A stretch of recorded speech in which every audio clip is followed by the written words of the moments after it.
meu estudante, professor Marcos Cunha na área, teu professor de Geografia da plataforma Gonçalves Dias, para dar continuidade às nossas atividades curriculares complementares. Uma série de aulas com temáticas centrais abordadas aí no teu ensino médio, no primeiro, segundo e terceiro ano, tá certo? E hoje nós vamos discutir uma temática muito importante, meu estudante, uma temática muito central que eu antecipo, né? Os vestibulares gostam muito de cobrar, o Enem, a nossa UEMA, tá certo? O que é o processo industrial brasileiro, a nossa evolução industrial. Algo que tu vai estudar dentro da perspectiva histórica, também da perspectiva geográfica, tá certo? Então, uma temática muito importante que na geografia está inserido nos conteúdos nos objetos de conhecimento do segundo ano do ensino médio, belezinha? Então, vamos começar aqui, que tem muita coisa bacana aqui para a gente discutir, alguns pontos importantes. Então, pega aí teu lápis, pega teu caderno, pega tua caneta para a gente fazer algumas anotações. Se estiver assistindo aí, fazer aquele print legal também, para não perder nada, beleza? Antes de começar, ó, respira, oxigena e vem para cima, porque é sucesso. Primeira coisa importante, estudante, quando nós vamos falar sobre a evolução industrial brasileira, vamos fazer um mapa aí, sobre as características gerais do nosso país, tá? Alguns desses itens são muito importantes e tu precisa estar atento, porque as provas, como eu te disse, é uma temática muito cobrada e normalmente perguntam muito sobre isso, tá? Historicamente falando, o Brasil, ele tem uma industrialização considerada tardia, tá certo? Retardatária. Por quê, Marcos? Comparado a quem? Comparado às nações que lideraram o processo da Revolução Industrial, principalmente as nações europeias e também no caso dos Estados Unidos. O Brasil, por exemplo, ele só vai se industrializar, como a maioria dos países subdesenvolvidos e também emergentes, só no século XX.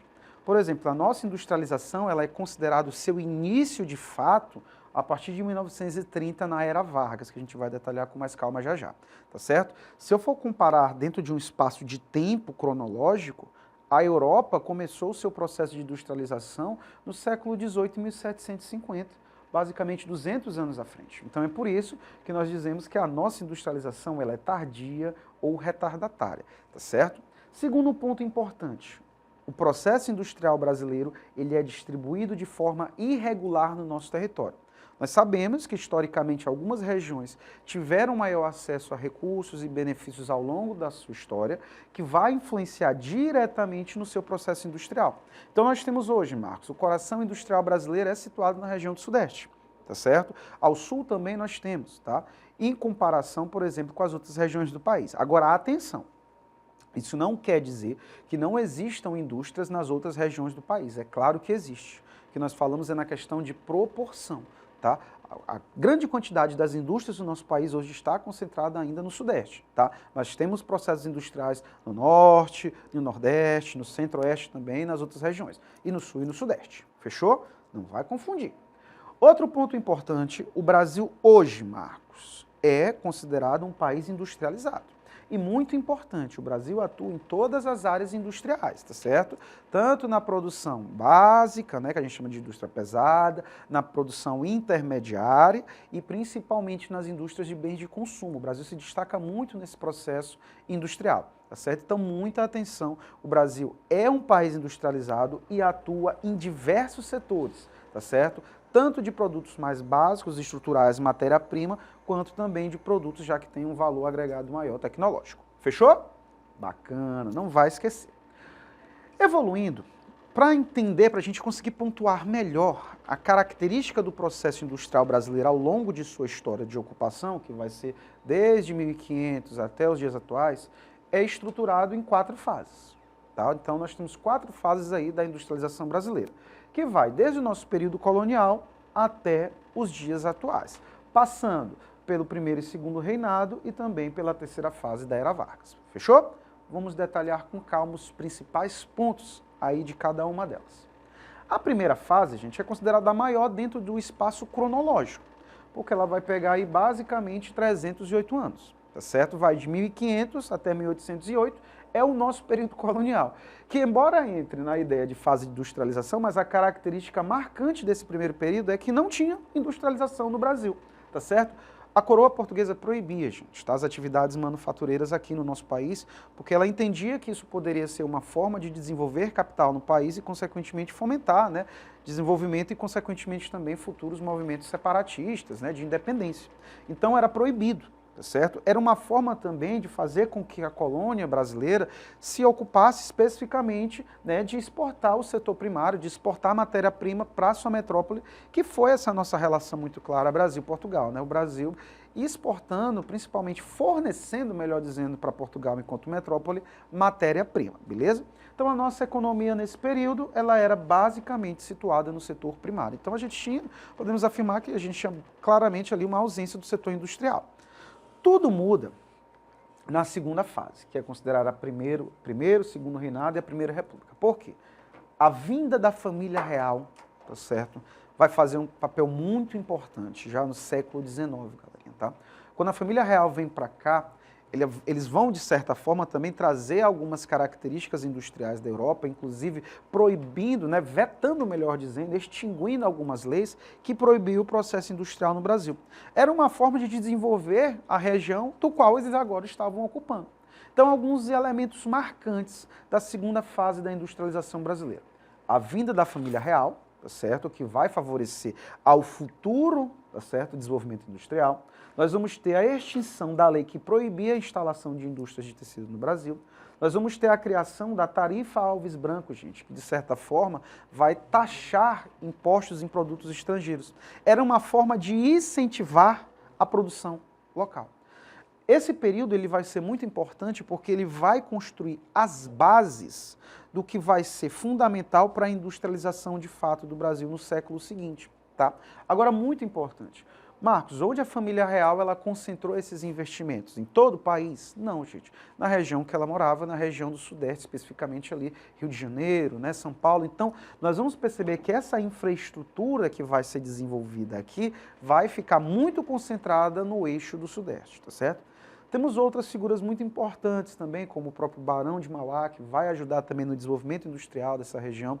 Contextos históricos também muito importantes, isso aí já entrando no século XX, por exemplo, como a crise de 29, né, que leva à crise do café, a própria Primeira Guerra Mundial, tá certo? Vão ser eventos que vão influenciar e, de certa forma, meio que direcionar o Brasil ao seu processo industrial, belezinha? Mas esses aqui são centrais. E aí, chegamos no século XX, como eu te disse, uma confluência de fatores vão levar o Brasil, de fato, agora a se industrializar.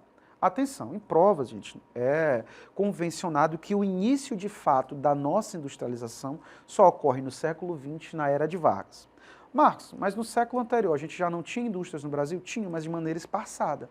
Aqui existe um projeto de fato de industrialização, tá certo? Esse projeto, gente, ele vai ser baseado principalmente na concentração de investimentos no Sudeste e o investimento em empresas estatais.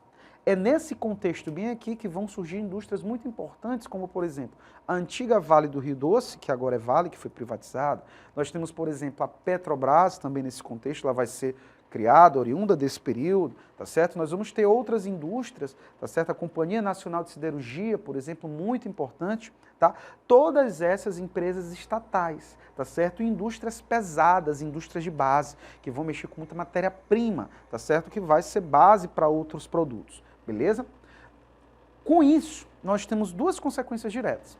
Nós temos o crescimento econômico da região do eixo do Sudeste e, consequentemente, nós temos também o processo de urbanização se desenvolvendo, que a gente vai falar em outra aula mais específica. Então, o processo de industrialização ele vai trazer uma série de consequências para o Brasil, beleza? A partir da Era Vargas. Vargas, até 56, ele sai no poder e aí vamos entrar, galerinha, a chamada quarta fase da industrialização brasileira, que aí vai ser dividida, tá certo, em variados momentos.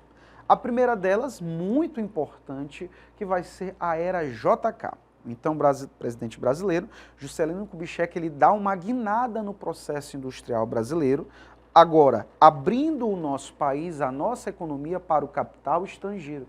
É nesse período que nós vamos ter uma grande chegada de indústrias estrangeiras ao nosso país, onde, Marcos, novamente, principalmente no Sudeste, onde tu tinha a infraestrutura já desenvolvida, tu vai ter uma mudança de foco também. Enquanto Vargas, tu tinha um pensamento nacionalista, né? Tu tinha ali o investimento de empresas muito estatais e empresas pesadas, tu tem Juscelino Kubitschek abrindo o país para empresas estrangeiras e também se direcionando para os bens intermediários e bens de consumo.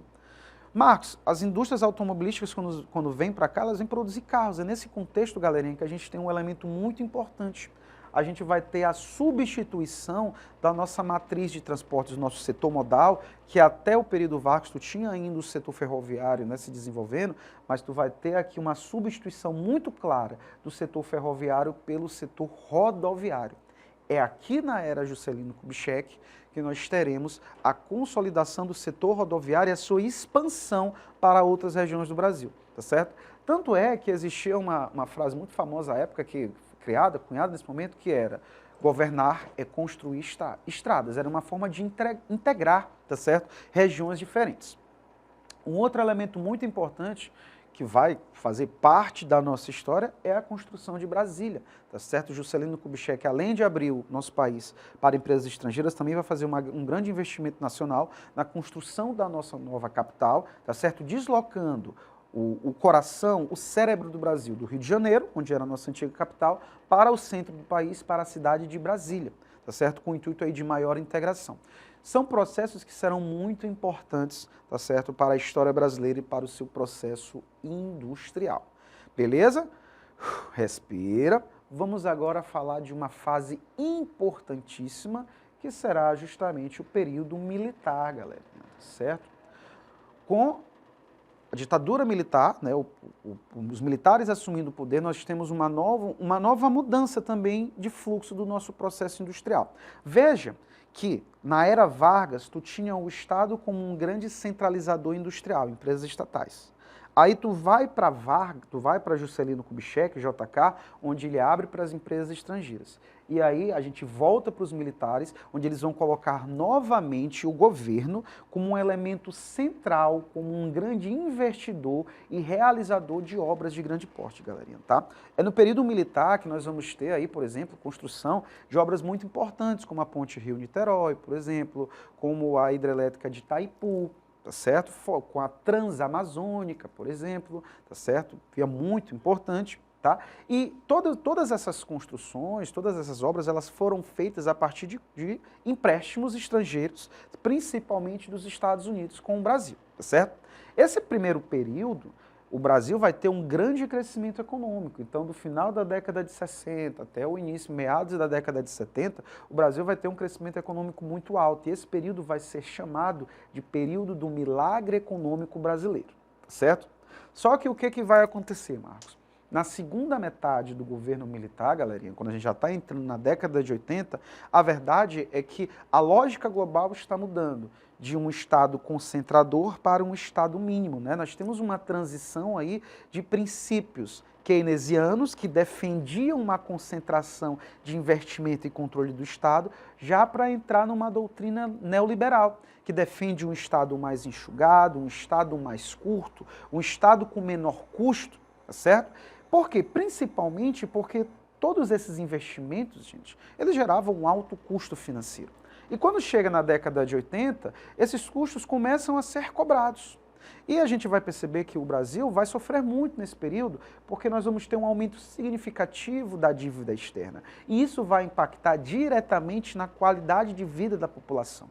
Esse período, inclusive, historicamente, a década de 80 é considerada a década perdida do aspecto econômico, porque o Brasil vai passar por problemas sérios, né, envolvendo a sua economia, problemas de inflação, por exemplo, tá certo? Nós vamos ter a década de 80 marcada pela alta taxa de inflação, redução da atividade industrial e também um crescimento da desigualdade socioeconômica, tá? É um elemento muito importante que caracteriza também o período militar, belezinha?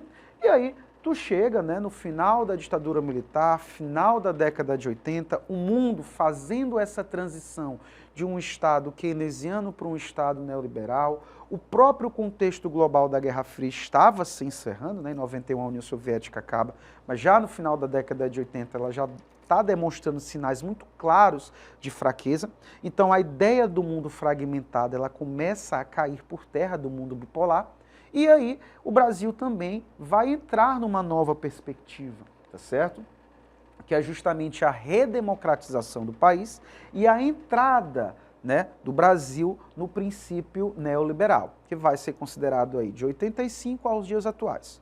O que esse princípio influencia na industrialização brasileira, galera, tá? Nós vamos ter, olha, privatizações. Lembra que eu te falei na era Vargas, né, a construção, o surgimento de indústrias estatais? Pois é, algumas delas serão vendidas neste contexto aqui, sobre o entendimento de quê? De empresas que davam prejuízo ao Estado brasileiro, que deixavam o nosso Estado muito oneroso, com muitos gastos, né? Então, esses gastos deveriam ser cortados. O Estado precisaria ser mais enxuto, mais direto, se ocupar apenas das responsabilidades principais. Então, nós teremos industrializações, nós teremos a adoção do que é o famoso Estado mínimo, que é a redução de suas responsabilidades. Nós temos uma abertura direta, né, ao setor privado, competição, concorrência. O Estado vai continuar atuando, Marcos? Vai, mas ele vai atuar principalmente ali estabelecendo regras e atuando com as suas empresas e setores estratégicos. Por exemplo, a Petrobras é uma empresa que continua sob tutela do Brasil, embora ela tenha capital privado também, mas ela é uma empresa que tem o controle estatal, tá certo? Isso aí é um exemplo, tá certo, do neoliberalismo.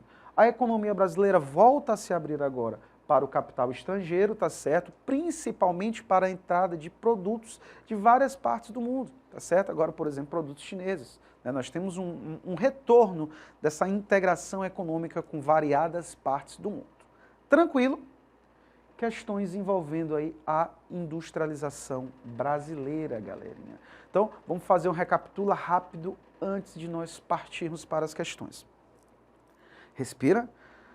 É muita coisa, né? Assim, por isso que eu disse, pega o teu lápis, pega a tua caneta, vai marcando os pontos, vai fazendo print, tá certo? Para a gente evoluir. Então, relembrando os principais pontos. O Brasil, ele tem uma industrialização tardia, tá certo? Hoje o Brasil, ele é claramente industrializado, mas a sua industrialização é irregular, é concentrada principalmente na região sudeste e hoje o Brasil industrializa uma série de produtos, tanto da indústria de base, quanto da indústria intermediária, quanto da indústria de bens de consumo, duráveis e não duráveis, tá certo?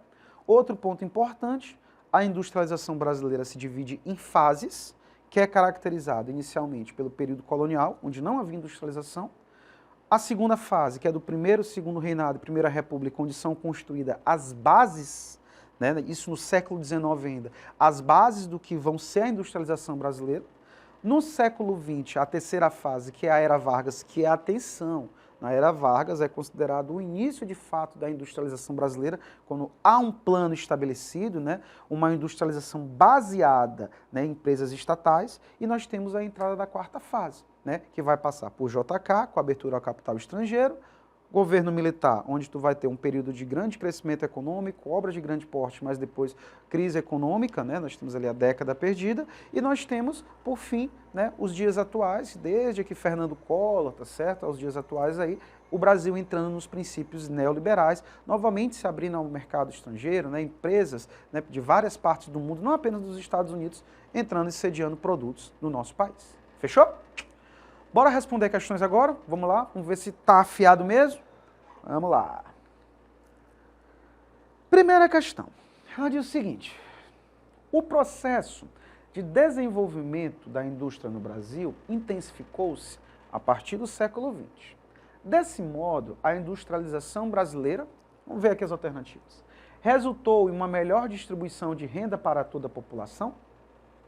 Ocorreu de maneira tardia em relação aos países mais desenvolvidos? Derivou da instalação de grandes centrais de geração de energia solar? Surgiu em razão do investimento privado na produção automobilística? Ou decorreu da intensa utilização de novas tecnologias de produção fabril? Ora, gente, acabamos de falar sobre isso, né?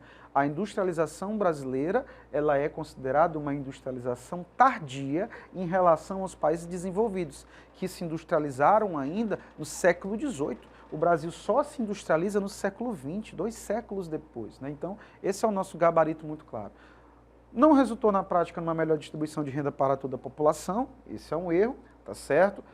Não derivou da instalação de empresas solares. Nós tivemos um investimento privado no setor automobilístico, mas não foi isso que gerou a industrialização brasileira. Isso é posterior, tá certo? E decorreu da intensa utilização de novas tecnologias da produção fabril, também não, né? Nosso gabarito aí, ó, letra B, né? Não, letra B de Brasil. Vamos responder mais uma? Dá tempo? Para não perder? Vamos lá. Segunda questão. Tradicionalmente, o processo de industrialização brasileira, até meados dos anos 80, foi altamente concentrado. Beleza. Qual região brasileira concentrou o maior volume de indústrias nesse período? Veja bem, ele te dá 2 análises aí básicas e rápidas. Hoje, o Brasil tem indústrias espalhadas por todo o seu território, por todas as regiões? Sim. Mas sabemos que esse processo ele é desigual, ele é irregular. Tá? Historicamente, nós tivemos a concentração industrial em um espaço, em uma localidade. Tá? Que localidade foi essa? Ora, gente, Centro-Oeste, Nordeste, Norte, Sudeste, Sudeste. E aí? Eu sei que tu está falando em casa aí, é a região Sudeste, não é não? A região Sudeste, historicamente, é aquela que foi, de certa forma, beneficiada com o seu processo de industrialização ao longo da história, seu desenvolvimento, né? Acabamos de falar sobre isso, e concentrou, e ainda concentra, a grande verdade, a maior parte dos recursos industriais do nosso país. Belezinha? Para fechar com chave de ouro, meu estudante, não esqueça de acessar os nossos planos de estudo. Tem material disponível para ti, tem essa aula aqui estruturada, tá certo? Passo a passo, apostila, mais questões para tu responder, tá certo? Então, acompanha nosso plano de estudo, segue também as redes sociais da plataforma Gonçalves Dias, sempre programas novos, dicas importantes para ti, para estar sempre antenado. Então é isso, te espero nas próximas aulas, um abraço e fui!